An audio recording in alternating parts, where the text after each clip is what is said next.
Pinasundo ko na ho si Manuel. I'm sorry, Mommy, Daddy. Isinasauli ko na ho ang anak nyo, mahinahong sambit ni Angela sa mga magulang ni Manuel. Nauna na siyang nagtungo rito, dahil ayaw niya na munang makita si Manuel. Inaasahan niya na ang naging sagot nito sa kanya, pero kahit na ganun, masakit pa rin para sa kanya ang kaalamang napalitan siya sa puso nito ng ganun kadali, nasayang ang lahat ng efforts na ginawa niya para lang mahalin siya nito. Sa isang iglap, nabaliwala ang lahat ng iyon. Hindi niya naman tuloy napigilan ang pamulahan at pamisaan ng mata sa harapan ng mga ito, dahilan para bumakas ang awa sa mukha ng mag-asawang Villafuerte. Pero mabilis ding nabakas ang galit sa mukha ng padre de pamilya para sa anak nito. I'm sorry, dahil kailangang mangyari ito. Hindi ikaw ang dapat humihingi ng paumanhin, hiya. This is all my son's fault. Sagot ni Mr. Villafuerte. Ano ba kasing naisipan ng batang yun at nagawa kanyang lokohin? I can't still believe it. We're really sorry, Angela. Hayaan mong kausapin at pagsabihan namin siya. Hindi naman kailangang umabot pa kayo sa divorce. Ayusin pa natin ito, okay? Siya na ho ang mismong nagsabi na hindi niya na ako mahal. He fell in love with his mistress. Iba na ang mahal niya. Kaya bakit pa ako mag-stay sa marriage na ito? Hindi po ako martyr na babae. Kung ayaw na sa akin ni Manuel, palalayain ko na siya, dahil pareho lang kaming magdudusa kung ipipilit ko pa ang sarili ko sa kanya. Hindi ako papayag na sumama sa pagdudusa niya. I'll make sure na sa huli, ang anak niyo lang ang masasaktan at magdudusa. Wala na kaming magagawa kung talagang nakapagdesisyon ka na, hiha, pero hayaan mong kausapin namin ang parents mo. Napakalaking kahihiyan nito sa pamilya natin, at huwag kang mag-alala, tuturuan ko ng leksyon ang asawa mo. Tanging pagtango na lamang ang naging tugon niya, pero sa loob-loob niya ay gusto niyang ngumisi. Hindi kita hahayaang maging masaya, Manuel, kaya kailangan niya itong mapigilan, dahil sa oras na ma-divorce silang dalawa, dediretso agad ito sa babae nito, at hindi niya yun pwedeng hayaan. Mommy, Daddy, may gusto po sana akong hilingin sa inyo, for the last time. What is it? Tell us. We'll do anything for you, Angela. Mabilis na sagot ni Mrs. Villafuerte, kaya pinigilan niya na naman ang kanyang pagngisi. Siniguro niyang nananatiling malungkot ang mukha niya, nasasaktan siya, pero hindi naman siya ganoong nalulungkot, dahil mas nangingibabaw ang galit niya para sa husband niya, future ex-husband niya. I hope you'll still allow me. Maglalagay ako ng mga bantay para kay Manuel. Ayoko ho kasing balikan niya ang babae niya. Sinabi kasi sa akin ni Ernesto na gold digger ang babaeng yun, dahil isa si Ernesto sa mga nabiktima na ng babaeng yun, sa kabila ng lahat. Ayoko pa rin namang mapahamak si Manuel, so, I hope you'll allow me, this is for Manuel's sake. Sino ang babaeng yun? Gusto ko siyang makilala, how dare she? Don't worry, Angela, just do what you want. You're still his wife, so, you have all the rights to do anything. Thank you po. Pupunta po ako sa island mamaya, dahil ako na ang papalit na engineer para sa project ng kumpanya nyo dun. Gusto nyo po bang sumama, Mommy? Of course, hayaan mong sumama ako nang maturuan ko rin ng leksyon ang babaeng yun. Tumango lamang siya at ibinalik kay Mr. Villafuerte ang paningin niya. Can we talk about the project, Daddy? I don't think magagawa pang. Asikasuhin yun ni Manuel, a-assign ko na sa iba ang project, so, don't worry. Hindi ko nahahayaan pa ang suwail kong anak na bumalik pa sa islang yon. Salamat po, you're my daughter, kahit na magkahiwalay na kayo ni Manuel, I'm still your daddy. Okay, napakaswerte niya talaga sa mga in-laws niya, pero sayang lang, dahil malapit niya nang maging ex-in-laws ang mga ito. Napamahal na rin siya sa mga ito, pero hindi yun mapipigilan ang paghihiganting binabalak niya para sa nag-iisang anak ng mga ito. Sorry, Mommy and Daddy, pero hindi ko makakayang palampasin lang ang ginawa sa akin ng anak niyo. I'll make sure na pagsisisihan niya ng malaki ang ginawa niya sa akin. Pagdating ni Manuel sa bahay nila, sinalubong siya ng malakas na sampal ng mommy niya. How dare you, Manuel, paano mo nagawa ito sa asawa mo? I'm sorry, Mommy, sinira mo ang pamilya mo, how dare you? I can't believe you. Manuel, you disappointed us again. At napakalaking kahihiyan nito sa pamilya. Napayuko na lamang siya't hindi nakasagot, Mommy pa lang niya yan, wala pa ang daddy niya. kapag ang daddy niya na ang humarap sa kanya, paniguradong hindi lang sampal ang aabutin niya. Disappointed na umiling ang mommy niya, hindi lang si Angela ang sinaktan mo rito, anak. Pati ako, pakiramdam ko napakalaki ng naging pagkukulang ko bilang ina mo, dahil humantong ka sa ganito. Umiling siya sa sinabi ng mommy niya, wala itong kasalanan, dahil nasa kanya ang lahat ng sisi rito. Siya lang ang may kasalanan, nagkulang ba ko sa pagpapangaral sa iyo, naging masama ba kong ina sa iyo? Tumulo na ang mga luha mula sa mga mata nito, dahilan para ang guilt-inness level na nararamdaman niya ay mas tumaas pa. Mommy, wala kaming ibang inisip kundi ang malagay ka sa mabuti, pero bakit ba pilit mong inilalagay ang sarili mo sa ganitong sitwasyon? Hindi na namin alam ng dad mo ang gagawin sa'yo, ang buong akala namin nagtino ka na ng pakasalan mo si Angela, hindi na kami aasang maayos mo pa ito. Mommy, tawag niya pa rito, pero hindi na siya nito nilingon at nagdirdiretso lang sa paglalakad patungo sa direksyon ng office ng daddy niya. Pero muling napaangat ang tingin niya, nang bigla na naman siyang hawakan sa magkabilang braso ng mga tauhan ni Angela na sumando sa kanya kanina.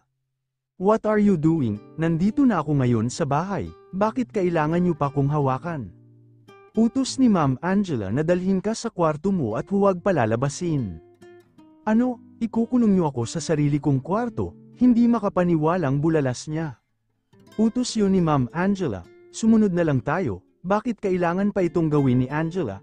Ang ikulong siya, bilang parusa sa kanya? Ito ba ang naisip na parusa ni Angela dahil sa ginawa niya, aalisan siya nito ng kalayaan? Wala na siyang nagawa nang tuluyan na siyang maipasok sa loob ng kwarto niya at isara ang pinto. Narinig niya pa ang paglock dito, para hindi niya magawang lumabas. Mabilis siyang nagtungo sa bintana, pero nang sumilip siya sa labas ay may mga tauhan din ni Angela ang nakabantay roon. San ba nakuha ni Angela ang mga taong ito? Galit ang mga ito dahil sa ginawa niya kay Angela, at paniguradong hiyang-hiya ang mga ito sa pamilya ni Angela, kaya paniguradong gagawin ng mga ito ang lahat ng gustuhin ni Angela, lalo pat matalik na kaibigan ng kanyang ama ang ama ng kanyang asawa.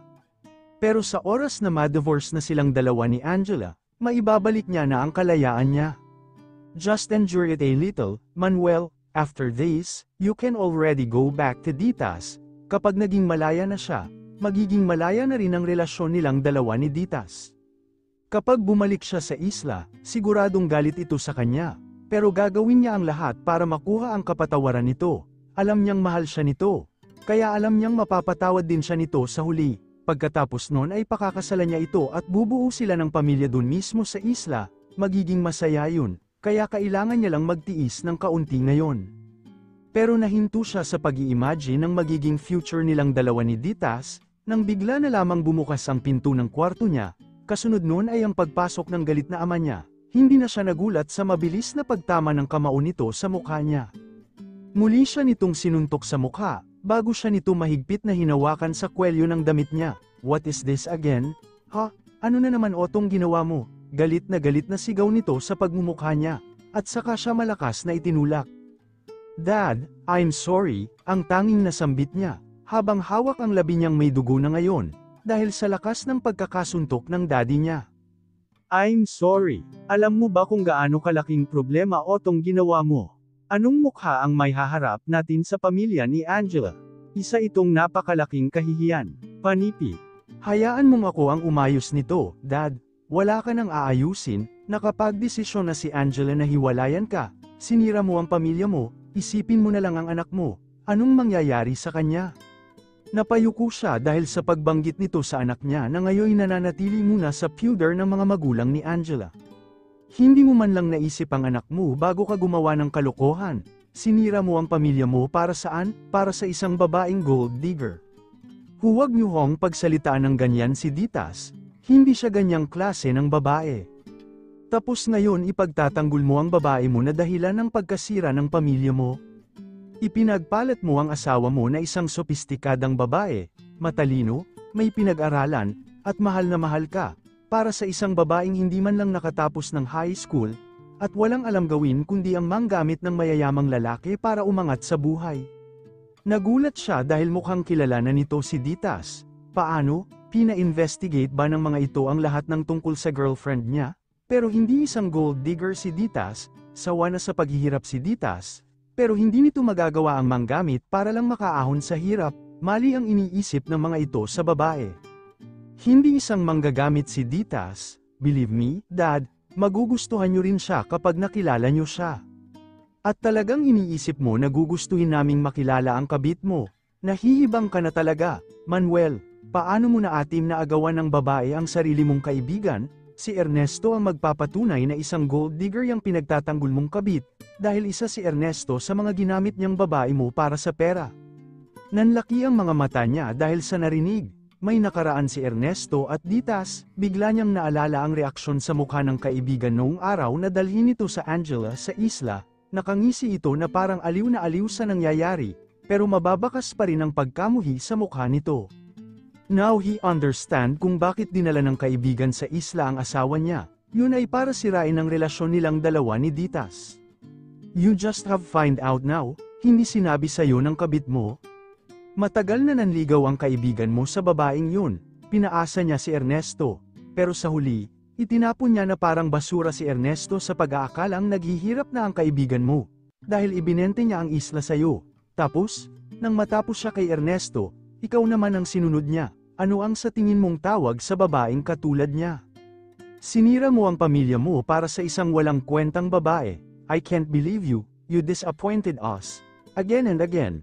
Wala ka nang ginawang tama, ang pagpapakasal na nga lang kay Angela ang pinakamaganda mong nagawa para sa pamilyang ito. Sinira mo pa. You such a disgrace to this family. I still can't believe that I have a son like you. That's not true. Hindi ganong klase ng babae si Ditas. Siguro totoo na nanligaw rito si Ernesto. Pero ayaw talaga ni Ditas dito. Kaya hindi nito sinasagot ang kaibigan niya.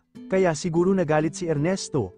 Ay dahil mas pinili siya ni Ditas kesa rito na matagal nang nanliligaw sa babae. Tama, ganon nga, sinisiraan lang ng mga ito si Ditas sa kanya. Kilala niya na ang girlfriend niya, at ramdam niya na totoo ang pagmamahal nito para sa kanya, gaya ng kung gaano kitoto ang pagmamahal niya para dito. Tinalikuran ko ang pamilya ko para sa kanya, sapat na yun para mapatunayan ko sa kanya na totoo ang lahat ng ipinakita at ipinaramdam ko sa kanya. Sana lang ay bilisan na ni Angela ang pagproseso ng divorce nilang dalawa, kailangan niya nang mabawi ang kalayaan niya sa lalong madaling panahon. Pumasok ang pinaka-leader ng mga tauhan ni Angela na nagbabantay sa kanya. Ma'am Angela wants to talk to you. Kasabay ng pag-abot sa kanya ng hawak nitong cellphone, kinuha ng mga ito ang cellphone niya, kaya hindi siya makakontakt sa kahit na sino, kaya hindi niya rin magawang tawagan si Ditas. Angela, hey, my dear future ex-husband, how are you? I'm not good. Bakit ba kailangan niyo akong ikulong dito? Wala naman akong balak tumakas. At isa pa, di ba, magde-divorce na tayo. Bakit kailangan mo pa itong gawin? Ayoko lang kasi na baka balikan mo ang mistress mo na pineperahan ka lang naman. I'm just concerned for you. Ayokong magpatuloy ka sa pagpapaloko sa babaeng yun. So, ito ang nagtanim sa isip ng daddy niya tungkol sa kasinungalingan na yun. Sinisiraan nito si Ditas para lang pigilan ang relasyon niya sa dalaga. Huwag mo siyang suruan, Angela. Alam kong nasasaktan ka, pero huwag mo siyang idamay sa galit mo, dahil wala siyang kasalanan. Sa akin ka lang magalit, dahil kasalanan ko ang lahat ng ito. Sa buong panahon na nagsama silang dalawa, ngayon niya lamang narinig na tumawa ng ganito ang asawa niya. Pati ang paraan nito ng pagsasalita ay parang may naiba. Why not try to talk to Ernesto?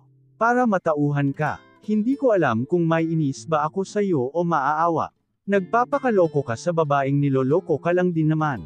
My poor future ex-husband. What should I do to you? Hindi ko naman pwedeng hayaan na lang na bumalik ka pa sa babaeng yun. I'm still concerned for you, despite on what have you done to me. I'm such an angel with horns. Anong nangyayari sa babae? Bakit parang hindi si Angela ang kausap niya? Maski ang tono ng pananalita nito ay nagiba, talaga bang ang asawa niya ang kausap niya ngayon? Angela, naguguluhan, nagtataka, at naninibago siya sa paraan ng pakikipag-usap sa kanya ng babae. Remember this, Manuel, huwag ka nang umasa sa relasyon yung dalawa ni Ditas, dahil hindi ko nahahayaan na bumalik ka pa sa kanya. You've hurted me so much. Hindi ako papayag na maging masaya ka sa piling niya, habang ako'y miserable dahil sa pang-iiwan mo sakin para sa babaeng yun. Sisiguruhin kong magiging miserable ka rin. So, goodbye, my future ex-husband. Enjoy your room. Angela, tawag niya sa pangalan nito. Mabilis na kumabog ang dibdib niya. Anong pinaplano nitong gawin? Hindi maganda ang kutob niya. Sigurado siyang may pinaplano itong hindi maganda. Angela, anong balak mong gawin? Bigla siyang nakaramdam ng kaba para kay Ditas. Huwag naman na sana nitong idamay pa ang babae, dahil wala naman itong kasalanan. Kailangan kong makaalis dito, kailangan kong mapigilan si Angela sa kung anumang binabalak niyang gawin. Ditas, apo, ayos ka lang ba? Napalingon si Ditas sa direksyon ng lola niya na kasama niya. Bakit po, la? Kanina ka pa kasi natutulala riyan. Ayos ka lang ba, apo? Hindi niya pa rin kasi mapigilan ang maalala si Manuel sa tuwing gumagawa sila ng mga bilaw. Dahil nung nandito pa ang binata at hindi niya pa nalalaman ang kagaguhan nito, halos ang paggawa na ng bilaw ang naging hobby nilang dalawa.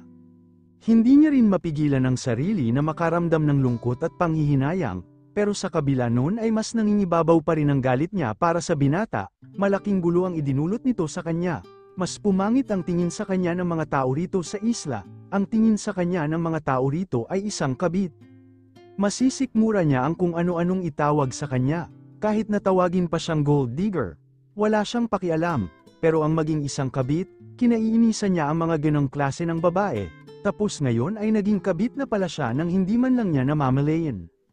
Ayos lang po, la, tapos na yun, kaya dapat ay kalimutan niya na yun. Ang mahalaga ngayon ay lumabas na ang katotohanan at hindi na mas lumalim pa ang relasyon nilang dalawa ni Manuel. Napatigil sila nang makarinig sila ng katok mula sa labas ng pintuan, siya ang tumayo para buksan ang pinto. Pero nangunot ang noo niya nang makita ang isa ring kapitbahay nila na isang ginang. Ditas, may gustong kumausap sa'yo doon sa may dalampasigan. Dumating sa kay rin ng yate, kasama yung asawa ni Sir Manuel kanina. Hinahanap ka. Nanlaki ang mga mata niya. Nandito na naman ang asawa ni Manuel. Bumilis na naman sa pagtibok ang puso niya. Anong ginagawa nito rito? Aawayin na ba siya nito? Pero sinabi niya nang wala siyang kasalanan, dahil wala naman siyang alam sa kagaguhan ni Manuel. Pumunta ka dun. Bilasan mo, Ditas. Gusto ka raw makausap nung kasama ng asawa ni Manuel. Panipit. Sino naman kaya ang kasama ng asawa ni Manuel na gustong kumausap sa kanya? Nakararamdam siya ng kaba, pero sa huli na pagdesisyonan niya pa rin ang pumunta sa dalampasigan. Kung sakaling awayin man siya ay hindi naman siya magpapatalo. Kailan ba siya nagpatalo sa kahit na sino? Kahit na gaano pa kamaldita ang kaharap niya, kayang-kaya yung tapatan ng kamalditahan niya. Nang makarating sila dun ay halos naroon din ang lahat ng tao rito sa isla. Mga chismosa talaga. Naiinis siya pero hindi niya na lamang pinansin ang mga ito, at saka hinanap ang asawa ni Manuel. Pero muling nangunot ang noo niya nang hindi makita ang babae, at sa halip ay isang napakagandang ginang ang nakita niya. Sa suot pa lamang nitong damit ay halata mo ng mayaman, pero sa itsura nito, halata ring masungit. Ito na siguro ang kasama ng asawa ni Manuel na gustong kumausap sa kanya. Pero bakit gusto siyang kausapin ng magandang ginang na ito? Ito na ho si Ditas, sambit ng kapitbahay nilang Samando sa kanya. Dahilan para mapatingin ito sa kanya. Tumaas ang isang kilay nito, tiningnan siya mula ulo hanggang paa. Ang paraan ng pagtingin nito ay parang nirururok pati ang pinakaloob-loob niya. Tingin pa lang nito ay parang nakapang-iinsulto na. Sino ba ang ginang na ito? Nanay ng asawa ni Manuel? Hindi na siya magugulat kung ganun na nga. So, you're Ditas? Ako nga ho. Sino ho kayo? Bakit niyo ako gustong makausap? At saka, bakit kailangang dito pa kami mag-usap? Kung saan napapanood ng lahat? Pwede naman kasing magtungo sila sa isang pribadong lugar. Bakit dito pa? Nabubusog ang mga mata at tainga ng mga chismosa rito. I'm Mrs. Villafuerte, Manuel's mother. Nakataas pa rin ang isang kilay at walang kangiti-ngiting sagot nito. Ito ang nanay ni Manuel. Bumilis na naman sa pagtibok ang puso niya. Naalala niya kung gaano niya kagustang makilala ang parents ni Manuel noon. At mukhang tama nga ang hinala niya noon na masungit ang mga ito. Mukhang mata pobre. Tingin pa nga lang nito sa kanya ay parang hinahamak na siya. Ikaw pala ang kabit ng anak ko, the girl who ruined my son's family. Muli siya nitong tiningnan mula ulo hanggang paa. Pero wala akong makitang kagusto-gusto sa'yo. Anong ginawa mo sa anak ko? Anong poison ang ginamit mo? Mabagal itong umiling. I can't believe it. Tama ang asawa ko. Tulala ang anak ko para sirain ang pamilya niya para lang sa babaeng katulad mo. Nag-effort talaga itong magtungo rito para lang insultuhan siya. At saka, nasaan ba ang asawa ni Manuel? Hindi ba nito sinabi rito na wala siyang alam sa ginawa ni Manuel? Bakit ba kailangang guluhin pa siya ng mga ito? Biktima lamang din siya. Wala ho akong alam na may asawa na si Manuel. Kung alam ko lang, hindi ako papatol sa kanya. Hindi ba yan sinabi sa'yo ng asawa niya? Wala akong kasalanan. Kung iinsultuhin nyo lang naman ako, mas mabuting umalis na lang kayo rito. Huwag nyo na akong guluhin, makapal nga talaga ang mukha mo. Ikaw pa ang may ganang paalisan ako rito. In this island who owned by our family, muli itong sarkastikong tumawa. You're making me laugh, woman. Natigilan siya. Oo nga pala't ang mga ito na ang may-ari sa islang ito. Bakit ba nawala sa isip niya? Kung tutuusin nga, ako dapat ang nagpapalala sa inyo rito sa isla. Bakit nga ba nandito pa rin kayo? Di ba? Dapat umalis na kayo rito. Ibinalik nito ang tingin nito sa kanya. Lalo ka na, you ruined my son's family, and you still had the guts to stay here, you poor woman. Mabilis na lumakas ang bulungan ng mga tao, mga natatakot na mapalayas dito at mawala ng matitirahan. Saan na nga naman sila pupulutin kung palalayasin sila rito? Kaya pati tuloy siya'y nakaramdam na ng kaba. Moalang-galang na ho, mukhang hindi na nakatiis pang pagsingit ng lola niya na nasa tabi niya. Wala akong kasalanan ng apo ko, dahil wala talagang nakakaalam dito na may asawa na ang anak ninyo. I don't care if she haven't no or yes. Alam mo man o hindi, sinira mo pa rin ang pamilya ng anak ko, at isa itong napakalaking kahihiyan para sa pamilya namin, kaya ayoko nang makikita ang mga mukha niyo sa island na ito. I want you all out of here, especially you. Mabilis na nagprotesta ang mga tao, hindi pumapayag na mapalayas dito, karamihan sa kanila ay dito na ipinanganak at lumaki, wala silang ibang mapupuntahan, kaya saan sila pupulutin sa labas ng islang to. Gusto ko nang makaalis sa lugar na ito, pero hindi sa ganitong paraan. Mommy, napatigil ang lahat nang marinig ang boses na yun, kasunod nun ay ang pagsulpot ng asawa ni Manuel. Angela, thank God you're here. Sa isang iglap ay parang naging mabait ito nang dumating si Angela, parang kanina lang ay todo kong tumaas ang kilay sa kanila, na-meet ko na ang mistress ng asawa mo. I'm glad, hanggang ngayon ay nagtataka pa rin siya kung bakit ganito makitungo ang babae sa kanya. Karaniwan kasi ay inaaway ng mga asawa ang mga nagiging kabit ng asawa ng mga ito, pero itong si Angela ay hindi, matamis pa siyang hiningitian at kinakausap ng maayos. Ganito ba talaga kapag may pinag-aralan? Pero bakit ang nanay ni Manuel hindi? Anyway, Mommy, I've heard what you said a while ago. Can I request na huwag mo na lang silang paalisin dito? Itong isla na ang tahanan nila. Nakakakonsensya naman kung paaalisin sila dito. Pinagtatanggol ba sila nito? Pero, bakit, di ba, dapat matuwa pa ito na mapapalaya sila sa islang ito at mawala ng matitirahan, magandang ganti na yun para sa kanya. Pero, bakit ipinagtatanggol pa sila nito ngayon?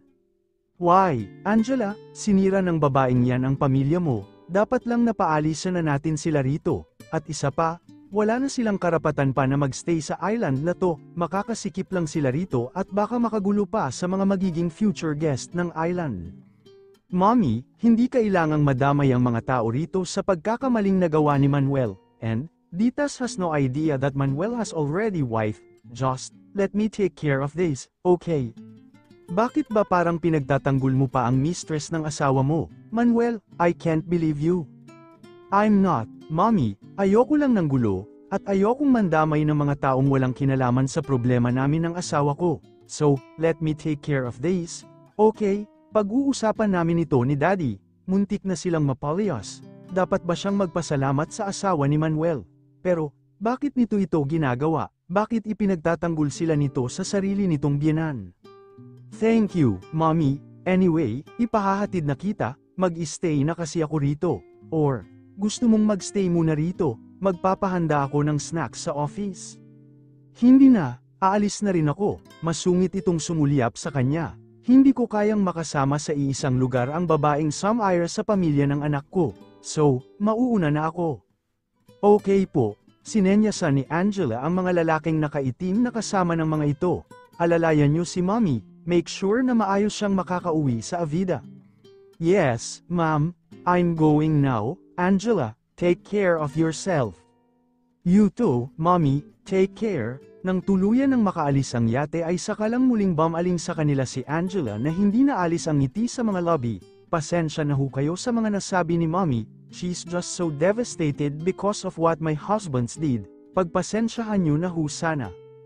Ayos lang ho, Ma'am Angela, maraming salamat, akala po talaga namin, mapapalayas na kami rito. Huwag po kayong mag-alala, ako na po ang bahala kay Mommy, hindi ko po hahayaan na mapaalis kayo rito. Dahilan para talagang mabunutin na ng tinik ang mga tao rito't sabay-sabay na nagpasalamat kay Angela. Bamaling sa kanya si Angela, I'm sorry din, Ditas, kung may mga nasabi mang masakit na salita si Mommy sa'yo, pagpasensyahan mo na lang din siya. Bakit ganito ito makitungo sa kanila, sa kanya? Bakit parang sobrang bait nito? Hindi ba talaga ito galit sa kanya? Normally ay dapat magalit ito dahil naging kabit siya ng asawa nito. Wala talaga siyang kasalanan dahil wala naman siyang kaalam-alam. Kami dapat ang humingi ng pasensya sa iyo, hiha, ang lola niya ang sumagot. At maraming salamat din, dahil sa ginawa mong pagtatanggol sa amin. Tatanawin namin itong isang malaking utang na loob. Kung hindi dahil sa iyo ay malamang mapapalayas na kami rito sa isla. Wala ho yun. At isa pa, madalas na tayong magkakasama dito, dahil ako na ang bagong engineer ng construction sa islang ito. So, dapat lang na makisama ako ng maayos sa inyo, di ba? Sana i-welcome nyo rin ako rito, gaya ng pag-welcome nyo kay Manuel. Medyo nagulat siya, akala niya ay isa itong CEO ng kumpanya. Gaya ni Darwin, isa rin pala itong engineer, bigla siyang nakaramdam ng panliliit. Napakalayo talaga nito sa kanya. Anong naisipan ni Manuel at niloko nito ang ganitong klase ng babae, para lang sa isang katulad niya? Oo naman po, Ma'am Angela, welcome na welcome ka po rito. Muling bumaling sa kanya ang babae, kasabay ng matamis nitong pagngiti sa kanya. Sana ikaw rin, Ditas, sana i-welcome mo rin ako rito, gaya ng pag-welcome mo sa asawa ko. Pero sa hindi niya maipaliwanag na kadahilanan, parang may pakiramdam siyang may ibang kahulugan ang sinabi nito.